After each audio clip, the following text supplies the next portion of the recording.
Mi nuera llegó a mi casa inmediatamente después de la boda, acompañada de un notario. Era la misma casa que me había dejado mi madre, el lugar donde había pasado casi toda mi vida.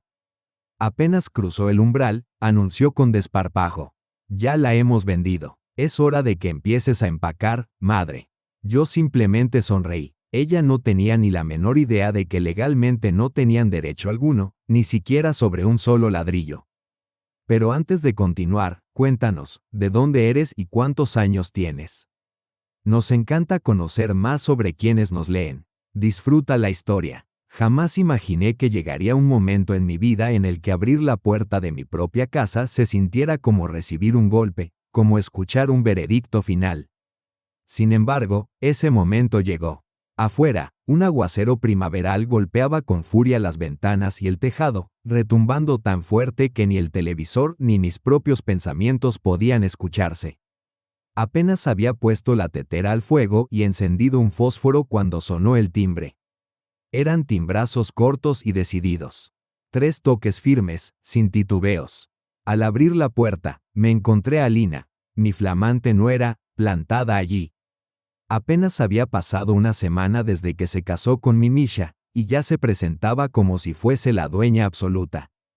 Sobre su cabeza, un paraguas blanco goteaba rítmicamente, como un metrónomo. Detrás de ella estaba un hombre con un traje arrugado, portando una carpeta y un maletín metálico. Y al fondo, Misha, mi hijo, empapado, silencioso, incapaz siquiera de alzar la mirada. «Buenas tardes, Tamara Ivanovna», gorjeó a Lina con su habitual tono meloso, colándose en el recibidor sin esperar invitación ni reacción. «Solo queríamos resolver rápido el asunto de la casa», declaró. «He traído al notario para evitar retrasos innecesarios». Yo me limité a observarla, con la voz calmada. ¿El asunto de la casa? La lluvia aún no nos alcanzaba, pero el frío que traía a Lina se me metió hasta los huesos. No hice un escándalo, no rodé los ojos ni cerré la puerta de golpe. Simplemente me hice a un lado, en silencio. Alina avanzó hacia la sala como si ya hubiera estado allí 1000 veces, haciendo resonar sus tacones sobre el parquet con la seguridad de quien se sabe dueña. El notario la siguió, y Misha quedó al final, mudo. Su silencio gritaba más que cualquier palabra. Alina extendió sus papeles sobre la mesa. Encima de todo, estaba el título de propiedad. Me miró como esperando que me sintiera agradecida. «Aquí hay mucho, pero nada grave», canturreó alegremente. «Es mejor dejar todo formalizado ahora, antes de que el mercado cambie». Yo no me inmuté. Esbocé una leve sonrisa, la misma que se le dedica a una serpiente en la hierba antes de decidir dónde pisar. Alina pensó que yo me pondría nerviosa, que buscaría apoyo en mi hijo, que firmaría por costumbre o por cortesía. Pero yo ya lo había entendido todo, no venían a pedirme nada, venían a quitarme. Me acerqué a la mesa despacio, con manos firmes y el corazón helado. Tomé el primer documento y lo leí por encima. La firma no era mía. Todo estaba cuidadosamente impreso, con un poder notarial falsamente redactado. Yo nunca había firmado eso, y ellos lo sabían. Miré a Misha. Seguía sin alzar la vista.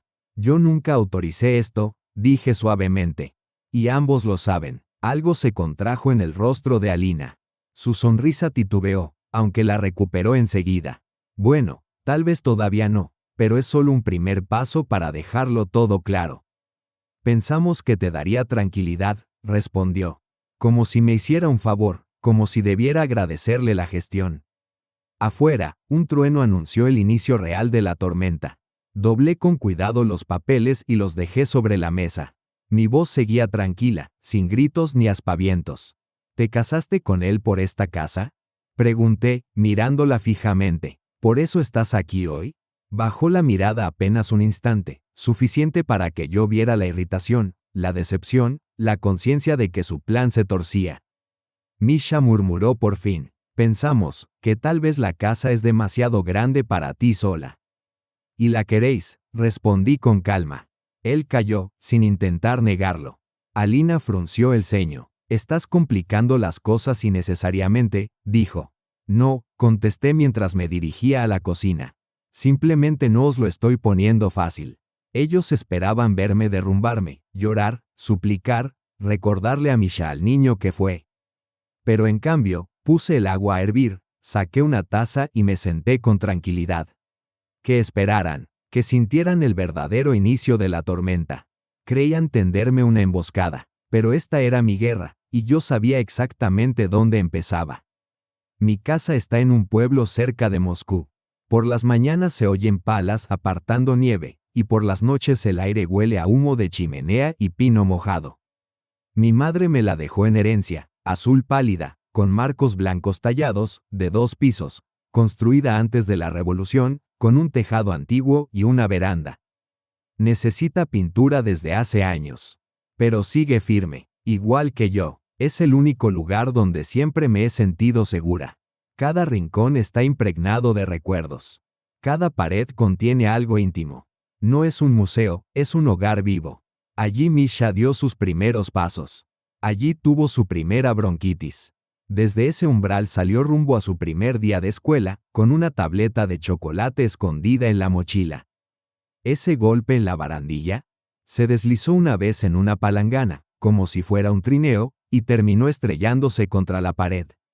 Muerto de risa, después me dijo, mamá, yo siempre viviré aquí. Yo pensaba que lo decía por amor, por esa devoción infantil. Ahora me pregunto si ya entonces intuía lo valiosa que era la casa, y empezaba a tramar. Después de la boda, no duraron ni una semana tranquilos. Al tercer día del regreso de la luna de miel, Alina sugirió enseñarles la casa a sus padres. Que vean dónde creció Misha, me dijo. Sonreí, me pareció un gesto tierno. Preparé sopa, horneé un pastel. Pero en cuanto sus padres entraron, sentí que algo iba mal. La madre de Alina recorría la casa lanzando preguntas demasiado precisas. ¿Cuántos metros cuadrados? ¿Qué colegio queda cerca? ¿La calefacción es central o con caldera? Hablaba como quien evalúa una compra, no como quien visita por cortesía. Mientras, el padre iba filmando todo con el móvil. Yo intenté sonreír, preparar la mesa, ofrecer comida. Porque, ¿qué podía hacer? Mi único hijo se había casado y había traído visitas. Como madre, no podía mostrar mi desaprobación, aunque dentro de mí sonaba una alarma muda. A la mañana siguiente, tras marcharse ellos, me quedé sola en la cocina. Me senté y comprendí que no había sido una simple presentación familiar, fue una inspección minuciosa de la propiedad. Yo, sin darme cuenta, les había abierto mi fortaleza. Aún así, no monté un escándalo. No llamé a Misha para enfrentarlo. Decidí observar. Mi madre decía, cuando alguien intenta engañarte, no intervengas de inmediato, observa y recuerda. Ellos creyeron que si yo no discutía era porque estaba de acuerdo. Que si seguía cocinando, era porque apoyaba. Pero en realidad, yo estaba reuniendo pruebas. Al día siguiente, me disponía a entrar en la habitación de invitados con una toalla limpia. La puerta estaba entreabierta. Estaba a punto de golpear cuando escuché la voz de Alina, en un susurro nítido. Entonces, ¿cuándo vamos a abrir la casa? Hubo una pausa. Misha respondió algo inaudible. Él solo se queda ahí parado. Mira este lugar. Lo vendemos y compramos algo moderno, totalmente renovado. Pero ¿cuánto tiempo más va a seguir aquí sola? Me quedé inmóvil, la toalla aún en la mano, apoyada contra la pared. Abrir la casa, lo dijo como si hablara de abrir una cuenta bancaria, como si yo fuera un simple candado. En ese momento quise irrumpir y gritar, «¡Estás loca!». Pero me contuve. Comprendí que no se debe entrar en una batalla a ciegas, primero hay que ver todo el mapa. Ellos ya habían mostrado sus cartas. Todo el día jugué a ser la anfitriona perfecta. Le preparé café a Alina, le pregunté por su manicura. Ella sonreía, me llamaba mamá.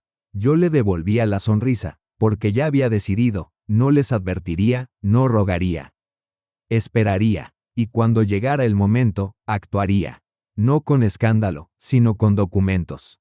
Silenciosa, irrevocable. Esa noche me senté en el alféizar con una taza de té.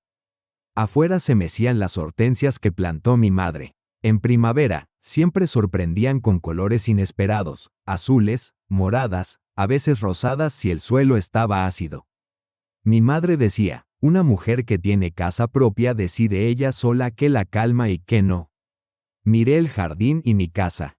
Por primera vez en mucho tiempo, no sentí miedo, sino resolución. Apenas 2 días después de aquella charla de papeles, me encontré con Marina, la sobrina de Alina. La eterna bronceada, siempre pegada al móvil. Creo que trabaja en publicidad, siempre deprisa. Siempre en tacones. Yo estaba en la tienda de Irina, dudando entre peras firmes o maduras, y pensando si me quedaba mantequilla en casa. De pronto escuché, ¡ay, tía Tamara! Me giré. Marina me sonreía como si me hubiese estado esperando todo el día, casi saltando de alegría, su bolso bamboleándose. «Felicidades», chilló ella. Me quedé perpleja. «¿Por qué?», pregunté. Se rió. «Por la venta de la casa, por supuesto». Alina dijo que ya estaba todo resuelto. Todos estamos sorprendidos de lo rápido que se concretó. Incluso mencionó que ya hay un comprador interesado. En ese instante sentí que las piernas me fallaban. Me aferré al carrito para no caer, muda de asombro. Ella ni siquiera se percató. Alegremente, me dio una palmada en el brazo. «Muy bien hecho. Espero que tu nuevo piso tenga ascensor. Estas casas antiguas son encantadoras, sí, pero son un suplicio para las rodillas». Y así, como si me hubiese lanzado un piropo en lugar de clavarme un puñal, se marchó ligera hacia el mostrador de carnes. Yo me quedé ahí, inmóvil entre los estantes. Las peras quedaron intactas. Salí de la tienda sin comprar nada. Las manos me temblaban, no de miedo ni de humillación, sino de pura rabia. Alina ya había contado a todo el mundo que yo había vendido la casa, que todo estaba firmado y cerrado, que yo había accedido sin resistencia, como si ni siquiera existiera. No volví directamente a casa. Me senté en el coche, apoyé las manos sobre el volante y permanecí allí, en silencio. El parabrisas se empañó, y en esa neblina húmeda comprendí, había llegado la hora de actuar. Mi primera llamada fue a Olga Vasilievna, de mi grupo de bridge. Su hijo trabajaba en el sector inmobiliario. Le di el nombre completo de Alina y le pedí que averiguara si se había puesto en contacto con alguna agencia. La respuesta llegó en menos de 1 hora. Sí, me dijo. Ella llamó a una agencia, afirmó tener un poder notarial. Se presentó como tu representante, solicitó una tasación y pidió posibles compradores.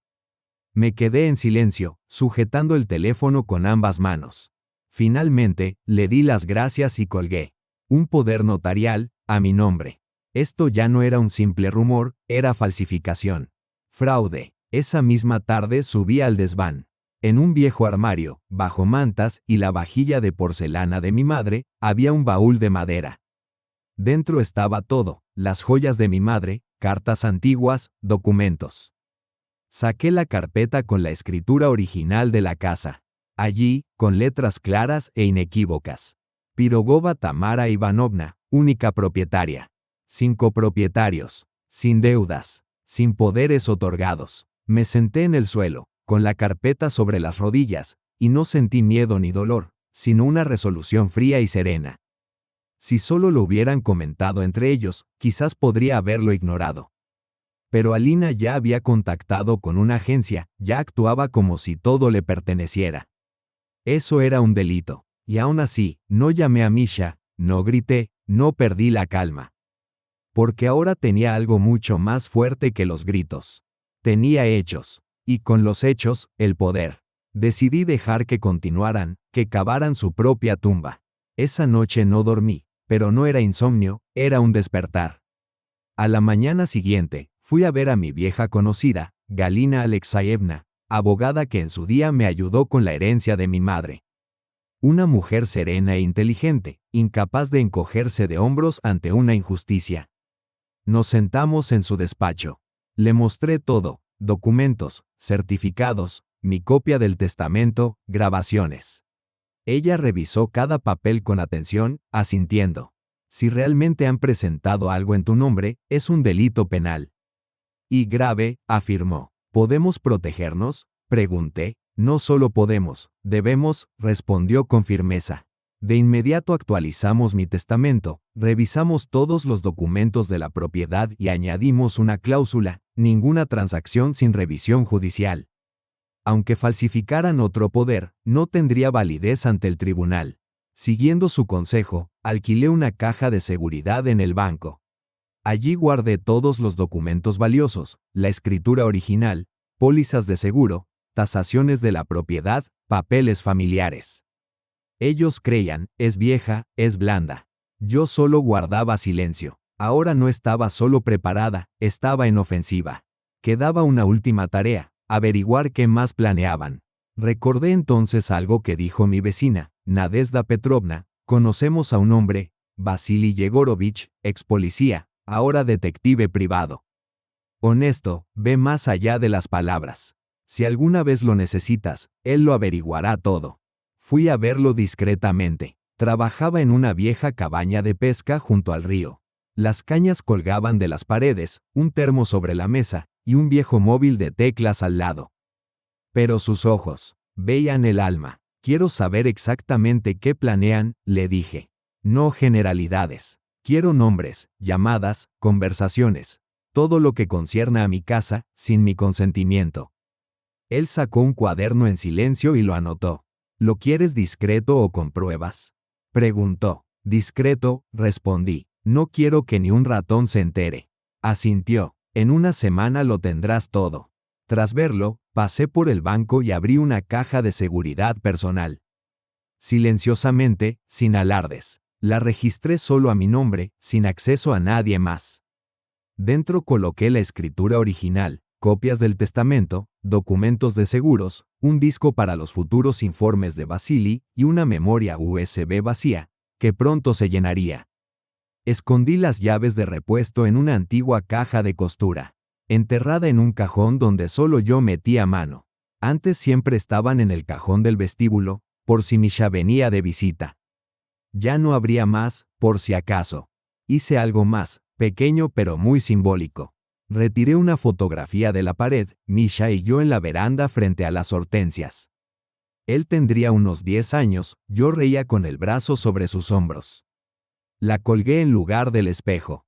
Quizá fuese un gesto simbólico, pero en ese momento no quería que ni él ni yo, ni en el pasado ni en el presente, me miráramos desde la pared. Al día siguiente volví al banco con una carpeta repleta. Clasifiqué y etiqueté todo con cuidado, revisé cada documento. Cerré la caja, guardé la llave. Y por primera vez en toda esta pesadilla, sentí algo parecido a protección. Incluso aquellas fotos familiares que Alina me pidió para digitalizar para la boda. Ahora no se las confiaría ni para sostenerlas un segundo. Porque entendí, para ella, todo era posesión. Incluso los recuerdos eran activos, no historias. Cuando regresé, la casa estaba en silencio, como siempre. Pero esta vez se sentía verdaderamente mía. Me detuve al pie de la escalera y miré hacia arriba, al segundo piso, donde Misha creció, donde velé sus fiebres, donde leía cómics bajo las sábanas con una linterna. Entonces yo fingía no darme cuenta. Y pensé, he conservado todo esto. Y si es necesario, lo defenderé. Esa misma noche cambié las cerraduras. Sin avisos, sin escándalos. Llamé a un viejo vecino que aún trabaja en el taller local, un hombre honesto. Vino después de cenar, sin preguntas, sin ruido. Cambió todo, me mostró cada llave, revisó cada cerradura. ¿Alguien la molesta, Tamara Ivanovna?, me preguntó con media sonrisa. Aún no, respondí, pero prefiero estar un paso adelante. Asintió con sabiduría, mejor temprano que andar corriendo después. No le dije nada ni a Misha ni a Alina. Que lo descubrieran por la cerradura que ya no cedería. Aquella noche me senté en la cocina con un té fuerte de orégano. Sostenía la taza con ambas manos, no por frío, sino por aferrarme a algo cálido, mío, familiar. No había miedo, solo un silencio profundo, como el que queda tras un trueno cuando logra cerrar la ventana a tiempo. Miré afuera. Tras las hortensias, en el jardín, se alzaba un viejo bebedero de cemento. Mi madre lo había puesto para observar a los herrerillos bañarse. A mí también me encantaba. Ahora, ya nadie lo miraba. Y en ese silencio pensé en todas las veces que guardé silencio cuando debía hablar, en todas las veces que perdoné sin que nadie me lo pidiera, en todas las ocasiones en que ofrecí comprensión y solo recibí aprovechamiento. Misha nunca fue una mala persona, solo alguien influenciable. Personas así son fáciles de guiar si a su lado hay alguien carismático, seguro y brillante. Alina era exactamente eso. Su sonrisa era dulce, su voz suave, siempre dispuesta a ayudar, pero al final siempre era ella quien necesitaba ayuda de ti. La primera vez que entró en mi casa, observé cómo pasaba los dedos por la barandilla, cómo examinaba los detalles de estuco. No como una invitada, sino como una tasadora. Entonces pensé que admiraba la decoración, ahora sé que evaluaba. Pero ¿sabes qué fue lo que más me dolió? No que Alina intentara quedarse con mi hogar, sino lo fácil que fue para Misha permitirlo. De pronto recordé otro tiempo. Cuando mi marido, el padre de Misha, murió, me quedé sola, endeudada y con un hijo pequeño. Mi hermano me ofreció, déjame registrar temporalmente el terreno de papá a mi nombre. Luego te estabilizas y te lo devuelvo. Acepté. Estaba asustada, insegura, y confié. 2 meses después vendió la mitad del terreno. Así, sin avisar. Jamás lo recuperé, ni lo perdoné, ni a él ni a mí misma. Y ahora, tantos años después, la traición volvía, solo que con otros nombres y un nuevo rostro. Pero esta vez yo ya no era joven ni ingenua. Sabía con absoluta claridad, esta vez no perdería la batalla. A la mañana siguiente, me desperté más temprano de lo habitual. No fue un sueño intranquilo, simplemente no podía permanecer en la cama, como si algo dentro de mí ya supiera, había llegado el momento. Me vestí con ropa abrigada, preparé café, lo vertí en un termo y conduje hasta Korolev. Allí, la primavera apenas comenzaba a insinuar sus primeras señales. Jóvenes hojas verdes, temblorosas, flanqueaban ambos lados de la carretera, estremeciéndose con la brisa. No estaba de humor para admirar la belleza. Pero aún así me dije, la vida sigue, sin importar qué. Llegué a la casa de Víctor Mikhailovich, un antiguo juez y viejo amigo de mi difunto hermano.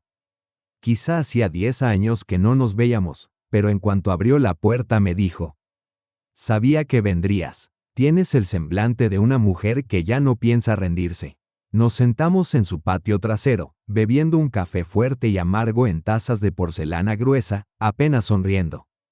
Le conté todo, desde el principio, con calma, sin derrumbarme, sobre Alina, sobre Misha, sobre los documentos falsificados, la visita del notario, la falsa preocupación y la avaricia real.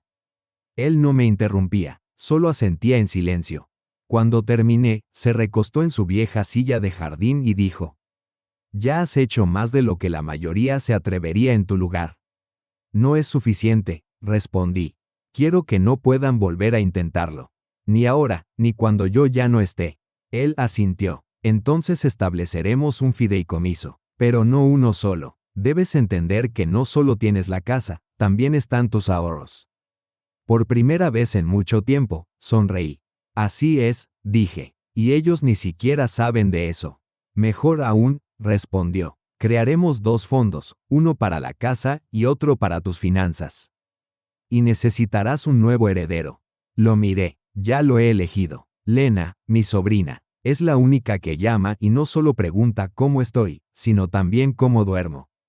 Asintió nuevamente. No preguntó por qué. No era un hombre que desperdiciara palabras. Sacó un cuaderno y comenzó a escribir mientras yo observaba el movimiento de su mano sobre el papel. Tenía un carácter firme, casi rígido, pero era justo, un hombre imposible de comprar o de seducir con discursos vacíos sobre los valores familiares. Cuando me fui, el borrador ya estaba preparado. Quedamos en que regresaría en un par de días para firmar todo. Conduje de vuelta a casa con serenidad, sin pensar en Alina ni una sola vez. Ella había dejado de ser una amenaza, se había convertido simplemente en un episodio. Pero esa misma tarde, Misha apareció.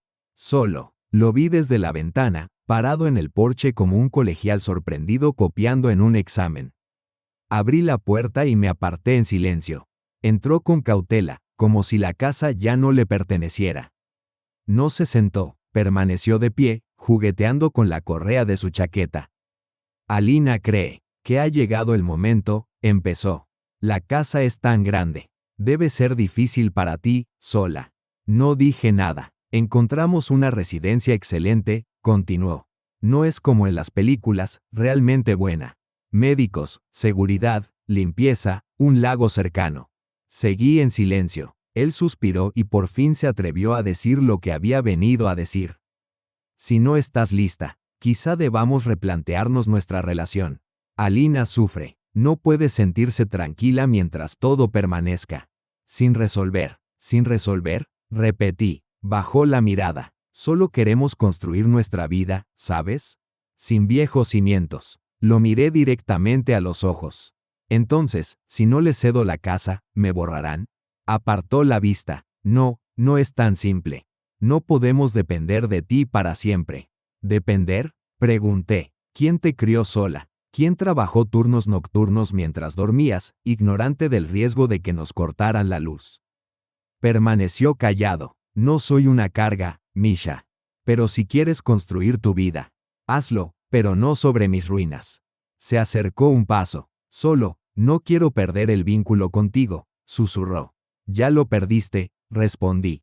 No ahora, sino aquel día en que te quedaste detrás de Alina mientras ella intentaba falsificar mi firma. Se sonrojó, pero no dijo nada.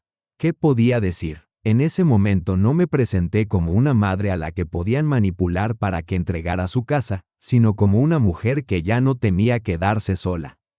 Se marchó sin abrazos, sin disculpas. No los esperaba. A partir de ese día, dejó de ser únicamente mi hijo. Se convirtió en el cómplice de Alina en su estrategia, y yo, en su oponente. Todo comenzó con el té.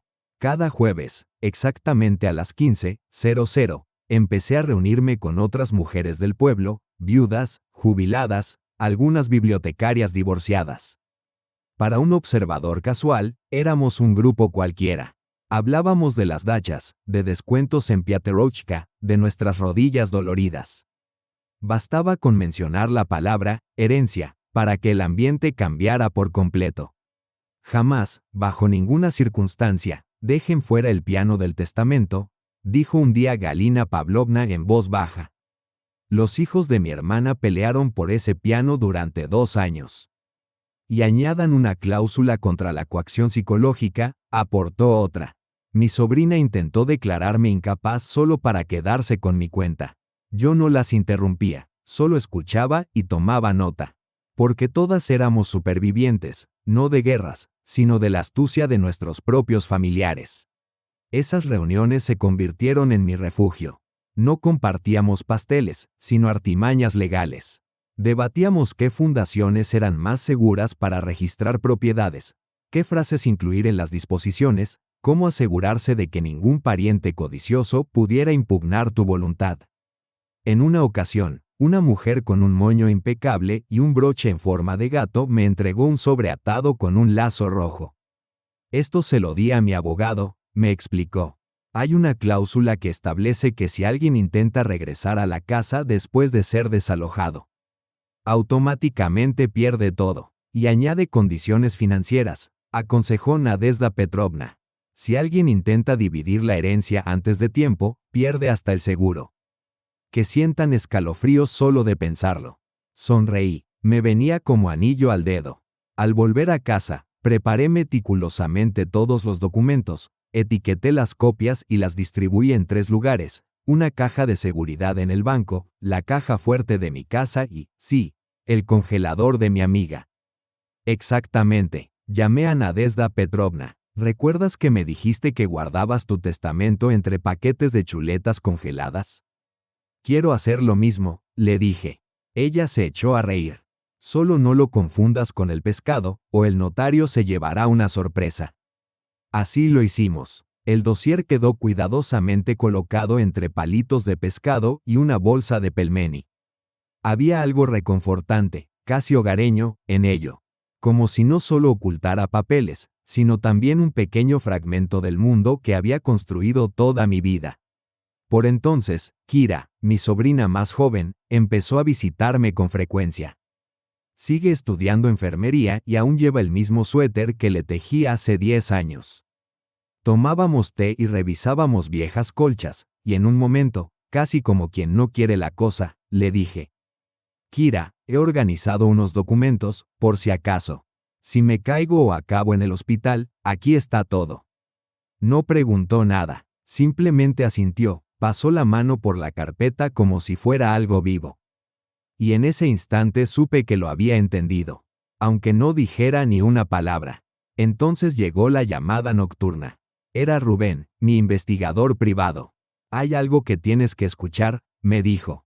Nos encontramos detrás de la tienda de cebos, tal como él había pedido. Se veía igual que siempre, chaleco, un viejo móvil plegable, un cigarrillo colgando de los labios, el aroma al lago y peces impregnándolo todo. Pero sus ojos, agudos, me atravesaban. Me entregó un pendrive y un recibo. Estaba conversando en un café. No colgó la llamada y el Bluetooth grabó todo.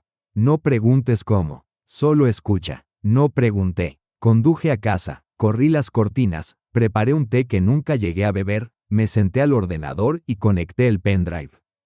La voz de Alina emergió. No la voz melosa de, «Mamá Tamara, qué amable eres», sino su tono real, afilado, perezosamente burlón. No entiende nada. Sigue parloteando sobre pasteles y álbumes de fotos. Que firme, y ponemos la casa a la venta esa misma semana.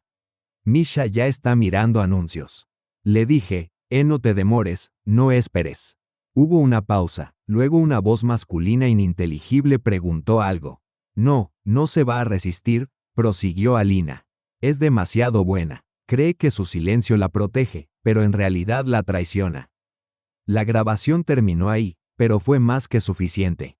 Me quedé en la oscuridad, escuchando el zumbido del ordenador. Dejé la taza sobre la mesa, abrí un cajón y saqué mi diario. 14 de marzo, 22:47. Recibida grabación de audio del investigador privado. Cita textual. Venta fraudulenta de la casa. Intención de vender sin consentimiento.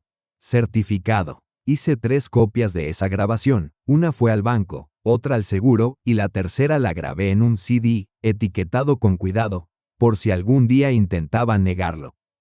Al día siguiente, visité a Galina Alexeevna, mi abogada. Escuchamos juntas la grabación. No se inmutó. Esto es suficiente, dijo. ¿Para qué? Pregunté. Para todo, respondió ella. Empezaremos enviando una notificación oficial prohibiendo cualquier transacción. Después veremos, demandas, medidas cautelares, juicios. También quiero escribir al periódico, añadí, de forma anónima, sobre la presión psicológica que sufren los ancianos. Que sientan miedo. Yo no soy la única. Galina asintió. Ya no te estás defendiendo. Ahora eres tú quien dicta las condiciones.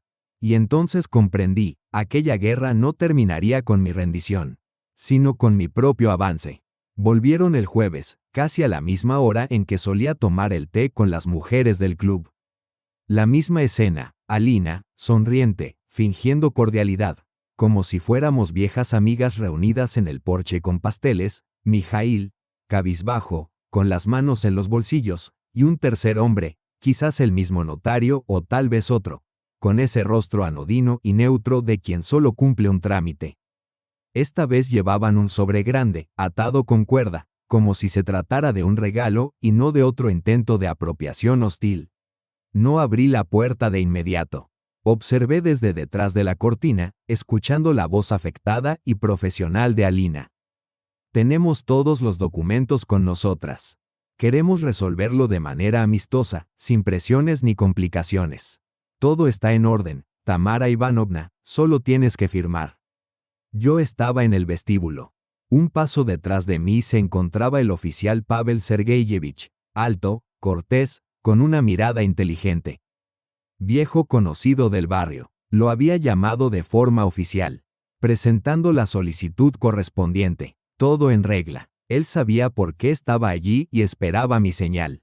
Abrí la puerta, no del todo, y salí al porche. Esto es para ustedes, dije con calma, entregándole a Alina otro sobre, grueso y pesado. Con un sello oficial. Dentro, una orden judicial. ¿Y esto qué es? Frunció el ceño Alina. Una notificación que prohíbe cualquier acto legal o transacción relacionada con esta casa en mi nombre, respondí serenamente. Mijaíl se estremeció. El notario se quedó inmóvil. Disculpen, intervino educadamente el oficial. Acaban de ser notificados formalmente. A partir de este momento, cualquier acción respecto a esta propiedad es ilegal. Si intentan continuar, se abrirá una investigación penal por fraude. ¿Llamaste a la policía? Estalló Mijaíl, su voz quebrada como metal oxidado. No, respondí. Acudí al tribunal, y me escucharon. Alina abrió el sobre, sus manos temblaban mientras hojeaba los documentos. Su rostro no mostraba ira, sino desconcierto.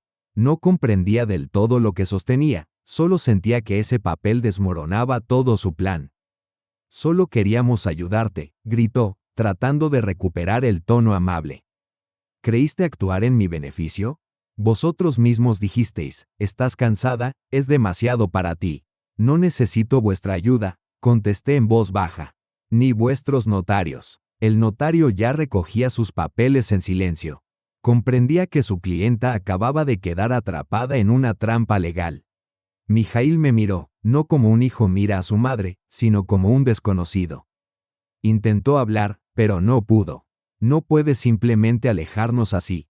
Balbuceó, pero el oficial dio un paso al frente. Sí puedo, lo interrumpí. Y ya lo he hecho. Desde ahora, cualquier intento de acercarse a esta dirección será considerado coacción contra una persona mayor, un delito penal. Alina apretó los labios, sus manos seguían temblando. Marchaos, dije, antes de que esto se convierta en algo mucho más desagradable que una simple discusión sobre una propiedad. Se marcharon sin escenas, sin despedidas. Volví al interior, cerré la puerta con llave y permanecí allí, en silencio, apoyada contra ella. En mis manos, la copia de la orden judicial. Solo era un papel, y, sin embargo, se había convertido en el escudo que yo misma había forjado. Menos de 2 horas después, sonó el teléfono. Número oculto. No contesté. 5 minutos más tarde, llamaron a la puerta, no con un golpecito tímido, sino con golpes fuertes, secos.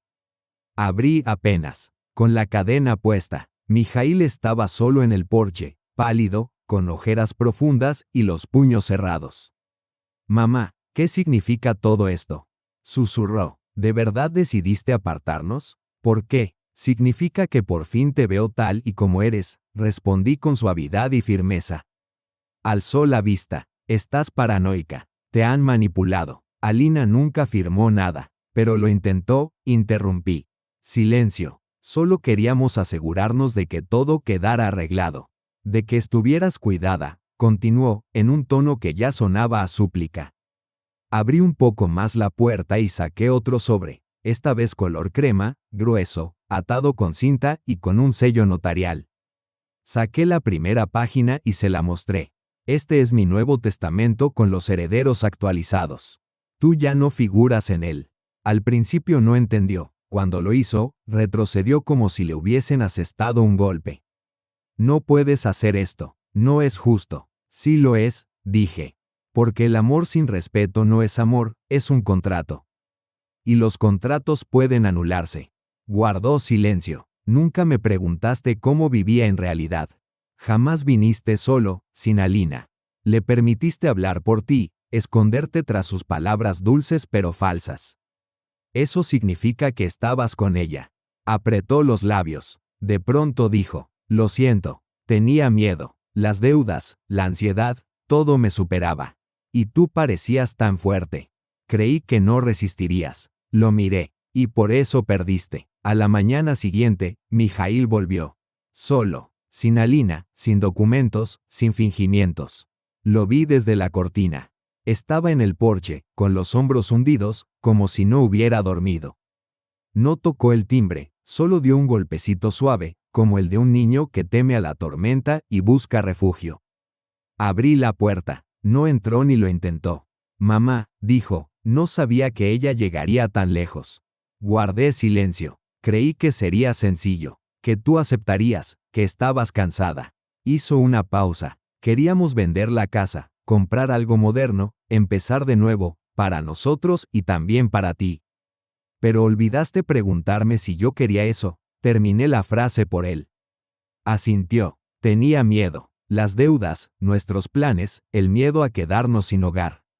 Alina era tan persuasiva. Tenía todo calculado. Pensé que no te opondrías, que estabas demasiado agotada. Estoy cansada, contesté, pero no tanto como para dejar que me expulsen de mi propia vida. Bajó la cabeza. Se fue, dijo en voz baja. Ayer, después de nuestra discusión, me dijo que yo lo había arruinado todo, que tú debías ser la pieza fácil, que ya deberíamos haberlo solucionado. Pero ahora todo se desmoronó. Lo miré largo rato. ¿Ahora lo entiendes? Sí, susurró. Ella amaba más el dinero que a mí. Y tú se lo permitiste. Asintió, sin excusas. No espero nada, dijo. Solo quería que lo supieras. Me avergüenzo. Ya no me acerco a tu casa como un cazador, sino como un recuerdo. Salí al porche, cerré la puerta tras de mí y me quedé a su lado. No me miró. Eres mi hijo, Mijail. Y siempre lo serás. Pero debes comprender que todo lo que intentaste arrebatarme no se construyó para venderse, sino para vivirse. Y mientras yo viva, nadie me lo quitará por engaños. Asintió. Lo entiendo. Bien, dije. No necesito el apartamento, añadió suavemente. Necesitaba saber si había elegido bien mi familia. Pero me equivoqué. Asentí. Aún puede ser mejor. Sin condiciones, sin manipulación, sin esperar nada. Solo sé humano. Alzó la mirada. No me pidió perdón para obtener algo a cambio. Solo quería empezar de nuevo. Empieza, le dije. Pero no aquí. Y no hoy. No intentó abrazarme. Simplemente asintió, se dio la vuelta y se marchó. Sin gritos, sin reproches.